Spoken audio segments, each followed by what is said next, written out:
हाँ माँ जी, बाबूजी इतने पैसे कहाँ से लाएंगे? उनके पास इतने पैसे नहीं है। अरे बिना पैसे की शादी होती है? तुम्हारे पापा के पास इतना अच्छा मकान है, उसे गिरवी क्यों नहीं रख देते? माँ जी, बाबूजी ने मकान गिरवी रख कर ही तो मेरी शादी करवाई है। अच्छा ठीक है, जाओ अपने बाप को कह देना तो जल्द से जल्द पैसे का इंतजाम करके यहाँ भिजवा दे। ठीक है माँ जी। विनोद, ओ विनोद, इधर आओ। आया माँ।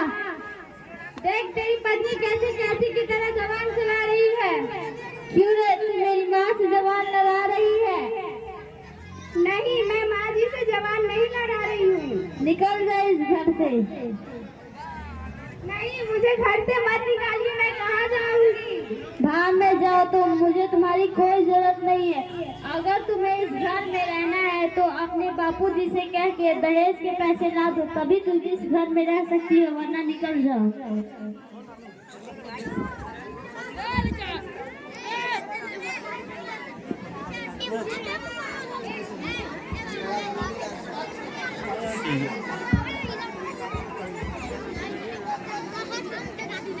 नहीं लाना लेके बेटी तुम यहाँ कैसे? माँ जी, माँ जी ने मुझे घर से बाहर निकाल दिया है। वो ऐसा कैसे कर सकते हैं? मैंने तो कहा था मैं दूंगा। हाँ माँ जी, पर वो नहीं मानी। ये भी घर तुम्हारा है, तुम यहीं पे रहना। ठीक है बापूजी। विनोद, ओ विनोद। हाँ माँ। बगल के गांव में लाला जी रहते हैं, उनकी एक बेटी है जो बीए पास है, उनके पास बहुत पैसा है, उनसे शादी कर लो। चार पहिए गाड़ी, घर के सारे सामान मिलेंगे, बहुत पैसे वाले लोग हैं, उनसे तुम शादी कर लो। ठीक है माँ। ठीक है बेटा, जाओ मेरे लिए एक नई बहू लेकर आओ। ठीक है।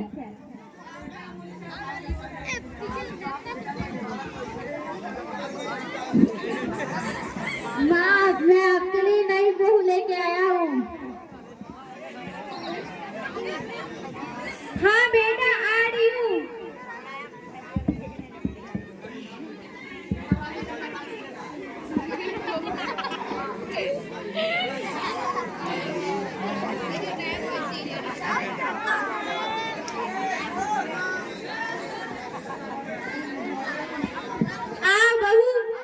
माँ के पैर छुओ। पैर में मैं नहीं छूती हूँ। जाने दो बेटा, अभी बहू नहीं है, बाद में सीख जाएगी।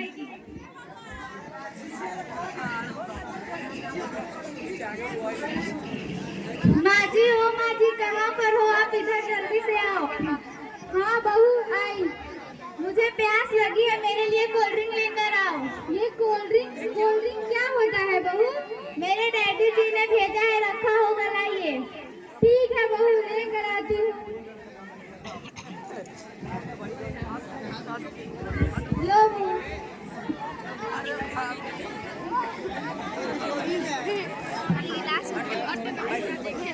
लो माँ जी आप कहाँ पर हो? हाँ बहू आती हूँ। देखो मेरा कमरा कितना गंदा पड़ा है, इसे साफ कर दो प्लीज। ये तो तुम्हारा काम है, मैं क्यों साफ करूँ, तुम करो। मेरे डैडी जी ने इतना सारा दहेज देकर भेजा है, मेरे वहाँ पे इतने नौकर चाकर रहते हैं, मैं ये सारा काम नहीं करती हूँ। दहेज दी हो तो क्या, दहेज दी हो तो जो भी काम करना होगा, ये तुम्हारा काम है ना, मेरा काम नहीं है, मैं नहीं करूँगी। ठीक है, मैं कर देती हूँ।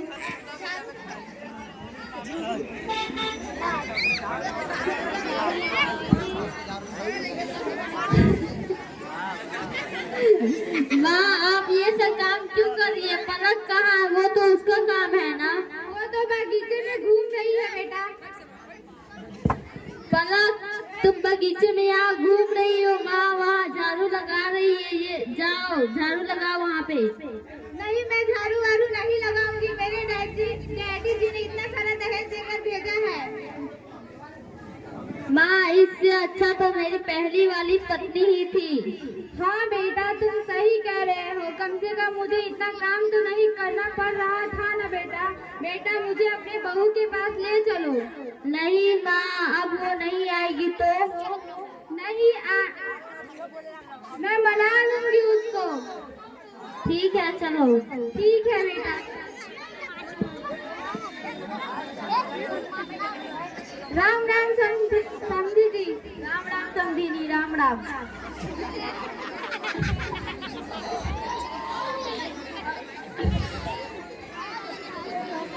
अब यहाँ क्या लेने आई हो?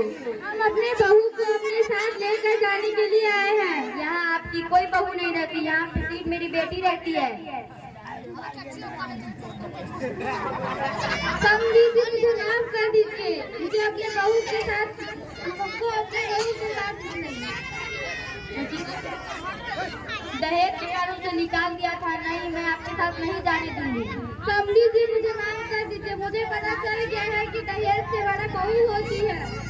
नहीं, आपने दहेज के कारण से निकाल दिया और अब दूसरी शादी कर ली। जब कोई आपको ठुकरा दिया तो तब आप मेरे पास आई हो। अब आपके बेटी का हम अच्छे से ध्यान रखेंगे, प्लीज हमको माफ कर दीजिए। मैं अपनी बेटी से बात करके बताता हूँ। ठीक है। बेटी, तुम अपने ससुराल जाना चाहती हो वापस? हाँ बापूजी, मैं अपने ससुराल जाना चाहती हूँ, वहीं मेरा गुजारा होगा। बेटी अपना घर ससुराल ही होता है। जी बापूजी।